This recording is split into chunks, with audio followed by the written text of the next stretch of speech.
پھر کرم ہو گیا میں مدینے چلا، پھر کرم ہو گیا میں مدینے چلا، پھر کرم ہو گیا میں مدینے چلا۔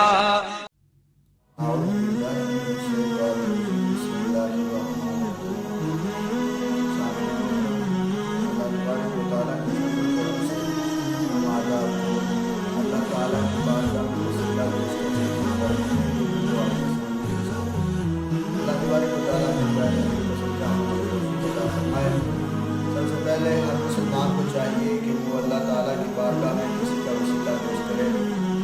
کر کے وسیلہ پیش کر کے اپنی حاجات کے لیے دعا کیا کرے، تاکہ اس وسیلے میں صدقہ دعا جلد مقبول ہو جائے۔ اور اللہ تعالیٰ کی بارگاہ میں وسیلہ پیش کرنا قرآن و حدیث سے ثابت ہے، جیسے اللہ تبارک و تعالیٰ کا ارشاد ہے، یا ایھا الذین آمنوا اتقوا اللہ وابتغوا الیہ الوسیلہ، اے ایمان والو اللہ سے ڈرو اور اس کی طرف وسیلہ ڈھونڈو۔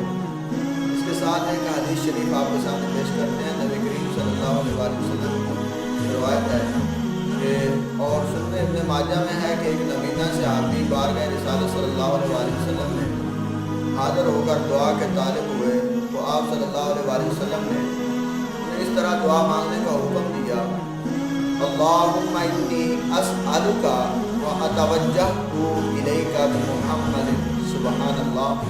نبی الرحمت یا محمد انی قد توجہت بک الی ربی فی حاجتی هذه لتقضى اللہم فشفعہ فی۔ اے اللہ عز و جل، میں تجھ سے سوال کرتا ہوں اور تیری طرف نبی رحمت حضرت محمد مصطفیٰ صلی اللہ علیہ وسلم کے ساتھ جو ان کا وسیلہ ہے اس کے ساتھ تیری طرف متوجہ ہوتا ہوں، اے محمد صلی اللہ علیہ وسلم۔ اب یہاں پہ جو ہم نے اے محمد بولا ہے، اس پر اعلی حضرت عظیم البرکت شاہ رضا خان فاطمی بریلوی رحمہ اللہ تعالی عاشقوں کے امام جو وہ فرماتے ہیں، علماء تصریح فرماتے ہیں، حضور اقدس صلی اللہ علیہ وسلم کو نام لے کر ندا کرنی حرام ہے، اور یہ بات واقعی محل انصاف ہے، جسے اس کا مالک و مولا تبارک و تعالیٰ نام لے کر نہ پکارے تو غلام کی کیا مجال ہے کہ وہ راہ ادب سے تجاوز کرے۔ بلکہ امام زین الدین مراغی وغیرہ محققین نے فرمایا، اگر یہ لفظ کسی دعا میں وارد ہو جو خود نبی کریم صلی اللہ علیہ وسلم نے تعلیم فرمائی ہو، جیسے دعا یہ ہے، یا محمد انی توجہت بک الی ربی، تاہم اس جگہ یا رسول اللہ یا نبی اللہ کہنا چاہیے، حالانکہ انفاذ دعا میں حتی الوسع تغیر نہیں کی جاتی۔ یہ مسئلہ مہمہ یعنی اہم ترین مسئلہ ہے، جس سے اکثر اہل زمانہ غافل ہیں۔ واجب یہ لفظ جو ہے واجب الحفظ ہے۔ تو صحابی رسول نے دعا اللہ تبارک و تعالیٰ کی بارگاہ میں کی کہ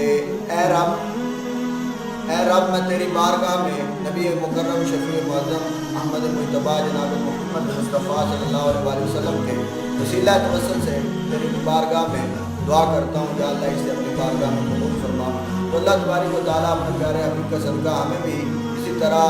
نیک لوگ جو ہیں، جو جس طرح انبیاء کرام جو اللہ تبارک و تعالیٰ کے مقبول بندے ہیں، ان کا وسیلہ پیش کرنے کی توفیق عطا فرمائے اور اس پر عمل کی توفیق عطا فرمائے۔ وما علیہ الا البلاغ۔